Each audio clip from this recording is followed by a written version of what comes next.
बघा, इथपर्यंत आलतो आपण पाठीमागच्या लेक्चरमध्ये की ब्लड ग्रुप ए, ब्लड ग्रुपचा थोडा अभ्यास केला होता किंवा ब्लड ग्रुप आपण समजून घेतला होता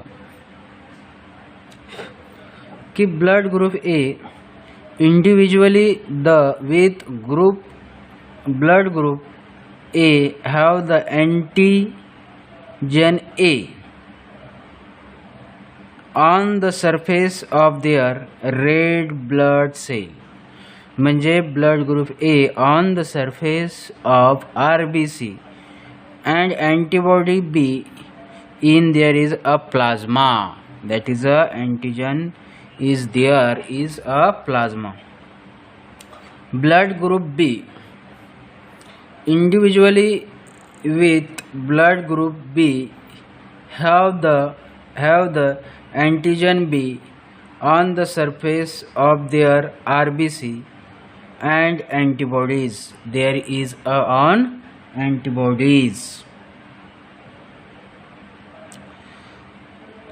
आपण दोन ब्लड ग्रुप पाहिले की blood group A and blood group B.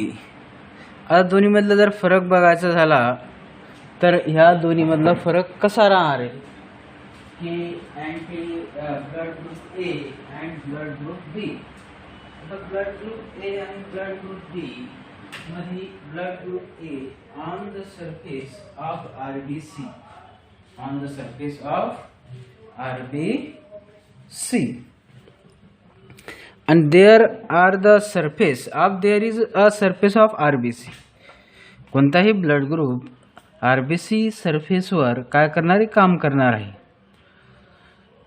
आता बघा, अँटीबॉडी ए, इथं काय अँटीबॉडी बी, बी ए मध्ये काय आहे अँटीबॉडी बी आहे आणि इथं काय अँटीबॉडी ए आहे.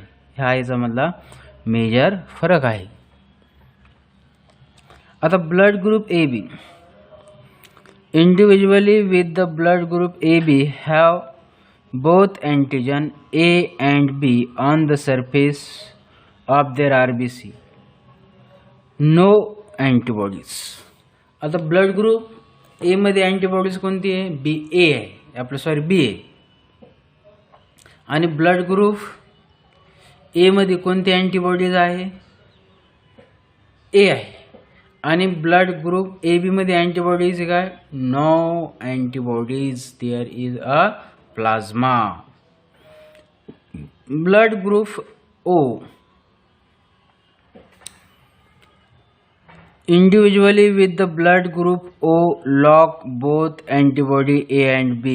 म्हणजे दोन्हीला ती काय करते, अँटीबॉडी ए आणि बी ला काय करते, लॉक करते on the surface of their RBC and shown presence of both A and B antibodies in there is a plasma, on there is a plasma. RH factor.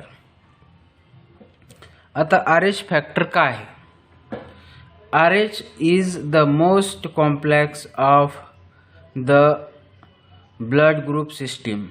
RH factor is an antigenic protein, that is a presence of protein is a RH factor is antigenic protein.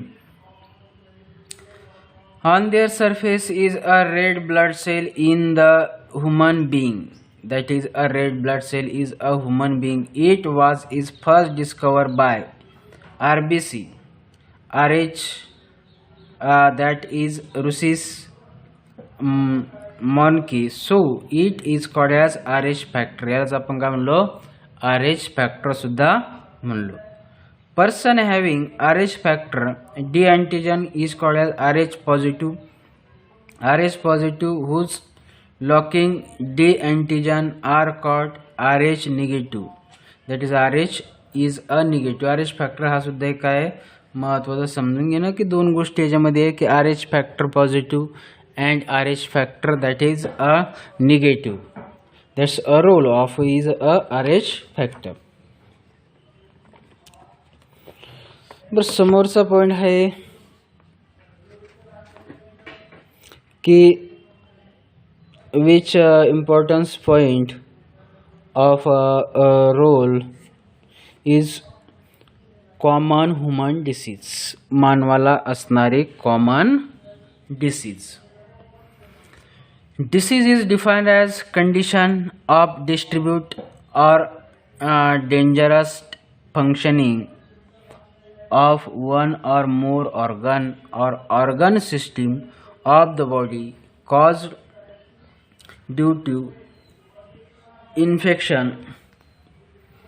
Defective diets depends upon the defective diets and heredity. म्हणजे तुमचं सतत अन्न तुम्ही कोणतं खाऊ राहिले याच्यावर सुद्धा डिसीज डिपेंड असतो.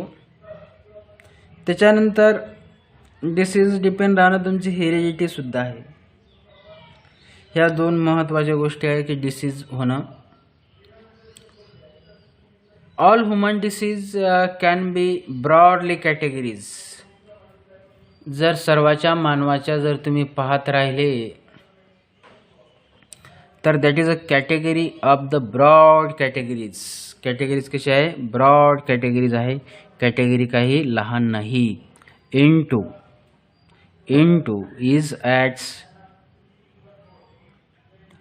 congenital disease and acquired disease. Congenital disease are the present form is birth may be caused by genetic abnormals. म्हणजे दोन टाईपचे डिसीज होणार आहे. तुम्हाला जन्मतः डिसीज होणं कॉन्जेनिटल डिसीज आहे. Is inborn and genetically abnormal. Metabolic disorder they may be is permanently and protectively includes. However, the modern research was help to carry some inborn disease through genes therapy, enzyme replacement of therapy that is held together. Acquired disease developed after is a birth and subdivision into. म्हणजे तुम्ही जन्माच्या नंतरला काही काळानंतर येणारा जो disease आहे तो सुद्धा एक महत्त्वाचा आहे. कम्युनिकेबल और infection disease. Non communicable disease is non infected disease. म्हणजे त्याच्यात सुद्धा दोन टाईपचे की कम्युनिकेशनमुळं होणारा डिसीज आणि दुसरा आहे नॉन कम्युनिकेशन होणारा डिसीज. आता एक एक आपल्याला बघायचा. ॲक्वायर्ड डिसीजमध्ये दोन टाईप्स आहे. म्हणजे एक डिसीज काय होणार आहे? कम्युनिकेबल राहणार आहे इन्फेक्शन डिसीजला. दुसरा non communicable non infection disease. The disease which transmit from infected person. म्हणजे disease that transmitted from is a infected disease. Person either directly or indirectly is known as communicable. Infected disease कोणकोणते infected disease आहे? Malaria infected disease आहे. And other disease which are to be study in chapter. Example of types. तर दुसरं आहे the disease that can not be transmit with infection person.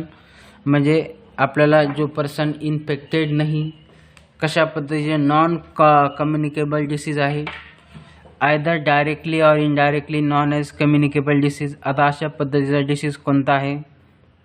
Non infected disease. Cancer non infected disease आहे. समजा आपल्या जवळच्या पर्सनला झाला तर आपल्याला होईनच असं काही नाही. या दोन्हीमध्ये एक लक्षात घ्या. एक मुद्दा महत्त्वाचा आहे. कम्युनिकेबल डिसीजमुळं आपल्याला काय होणार आहे की जर जवळच्या माणसाला झाला तर आपल्याला होणार आहे. परंतु नॉन कम्युनिकेबल डिसीजमध्ये काय की जर आपल्या जवळच्या माणसाला झाला तर आपल्याला होणार नाही. ही गॅरंटी त्या डिसीजमध्ये आहे. आता communicable disease cause by pathogen like is virus, bacteria, fungi that's like worms. All the disease caused by organism are called as pathogen. अथवा phases of plasmodium, incubation period, patterns of high fevers, that is a malaria was example is like. Many pathogen used another organism is vector. reach. These vectors are actually parasitic, which we regular come across. Parasitic is an organism that live in or in on the bodies another organism, derive its nutrition from that host organism. That's like is a example. One by one is example of malaria. आता आपल्याला malaria हे समजून घ्यायचं. Malaria कशा पद्धतीचं infected disease आहे. That's like in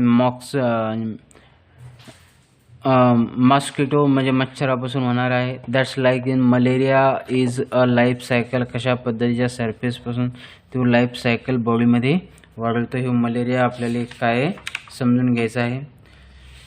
त्याच्यानंतर आपल्याला एक दोन चार डिसीज आहे की जसं की HIV आहे, नॉन कम्युनिकेबल डिसीज आहे. ह्या डिसीजचं आपल्याला काय करणं आहे, डीपमध्ये या डिसीजचं आपल्याला नॉलेज घेणं आहे.